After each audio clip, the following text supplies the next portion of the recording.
Welcome back to the Crochet Crowd. It's our friends at yarnspirations.com. Going to get right into it today. For foundation row, common question comes in is that if they want to switch off to the foundation row instead of starting with a chain first, what would the stitch counts be? I'm going to discuss this with single crochet, half double crochet, and double crochet.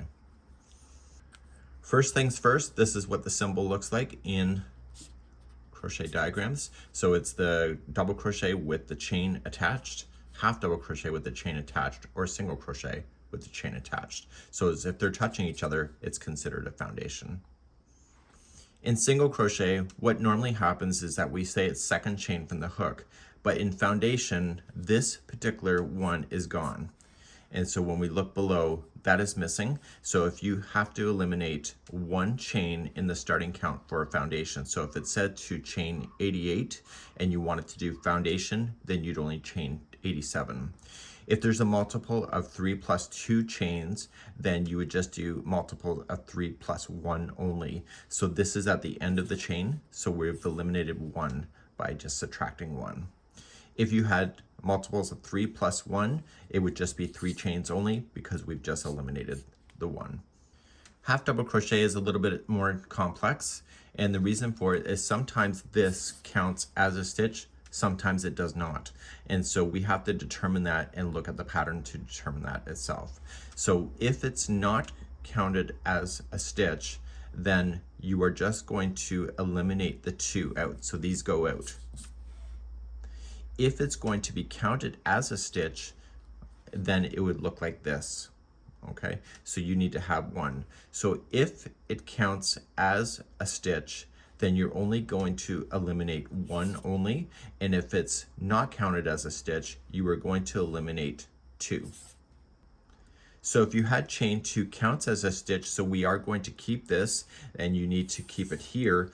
It's going to be in the multiple, if you had it, it's multiples of 3 chains plus 2. You would have to just do 3 chains plus 1 at the end. If it did not count as a stitch, then you're going to do multiples of 3, and you're going to eliminate the 2 because we're going to take 2 out, and so it would just be 3 chains only. Okay, so you have to determine which way they're going to go. Sometimes the designer doesn't tell you that the first chain that you skip is being skipped, but it's only something you only realize probably in the second row. Double crochet, we technically always do the 4th chain from the hook. Sometimes the designer will want you to do 3, but it's primarily into the 4th chain away. So what happens is that this does count as a stitch, so we want to keep it as a stitch here. So if you were going to do the foundation chain for this, and it says to chain maybe 91, you would want to only chain 89. So we have to eliminate 2 stitches from that starting chain in order to make that happen. If there's multiples of 3 plus 2 chains in order to do it, what you have to do is that you have to eliminate the 2, so it would be only multiples of 3. If you had something that was weird like this, which is not really weird, but it's multiples of 3 plus 1, you still need to eliminate 2, but what you have to do is just do the multiples of 3, and then at the end just do 2 chains. And the reason for it is that we have to subtract this one plus then 1 from the last multiple that you had. So it would then be 3 plus 2 only.